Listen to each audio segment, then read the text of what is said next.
byamutwaye amasaha 3 iminota 45 n'amasegonda 37 ngo Haleluya Joseph abavuye i Kigali asesekaye mu mujyi wa Nyagatare ahari intera ya kilometero 148 n'igice. Haleluya ukinira ikipe ya Miss Sportif Rwamagana ari naho iwabo yakurikiwe na Hakuzimana Kamera ukinira ikipe ya Benediction Club mu karere ka Rubavu, naho Jean Claude Uwizeyimana ukinira Miss Sportif Rwamagana nawe aza ku mwanya wa gatatu.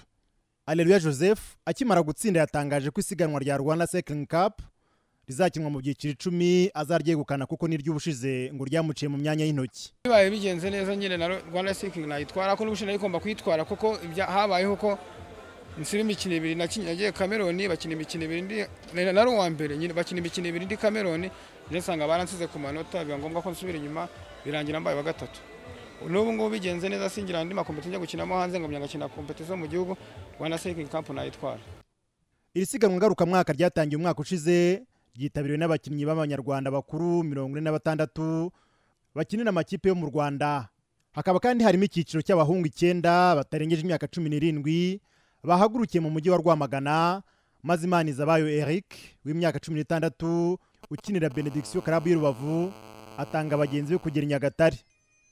Hari harimo kandi icyiciro cy'abagore 15 bari bitabiriye iryo siganwa bwa mbere, ubu bakaba bahagurukikira mu Ruzi mu karere ka Gatsibo. Mazingabire Beata ukinira Miss Sportif Rwamagana abari hasesekara mbere akaba yavuze ko we na bagenzi be babonye ibikoresho bigezweho bakina uwo mukino bakagera ku rwego rwa Girubuntu Jeanne d'Arc, umukinnyi umwe rukumbi mpuzamahanga w'igitsina gore u Rwanda rufite kugeza ubu. Ikintu dukeneye ko natwe badufasha nk'uko bafasha abahungu tukajya dukina competition nyinshi nk'uko nabo bazikina kugira ngo twiyongere experience kuko baba bafite experience nyinshi kuturusha. Ikibazo cy'ibikoresho by'abo bakinnyi kirimo kuvugutirwa umuti nk'uko Bayingana Aimable uyoboye ishyirahamwe ry'umukino w'amagare mu Rwanda abivuga. Turegeranya ibikoresho byo kugira ngo tubafashe kuko hari ababishaka. Urabona ko nk'ikipe yitwa Inyemera y'Igicumbi bwa Rubwamberiza nubwo badafite ibikoresho byiza tuzabafasha kugira ngo babibone mu minsi iri imbere. Ndibaza ko bizagenda birushaho kuba byiza. Mu cyiciro gitaha cya Rwanda Cycling Cup kizakinwa ku wa gatandatu w'icyumweru gitaha, abasiganwa bazerekeza mu karere ka Bugesera aho bazahaguruka ku mupaka w'u Rwanda n'u Burundi berekeza mu mujyi wa Kigali.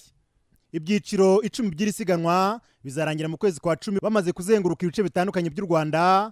Abazaryigaragazamo bakazakirwa mu ikipe y'igihugu izakina Tour du Rwanda mu kwezi kwa 11 uyu mwaka.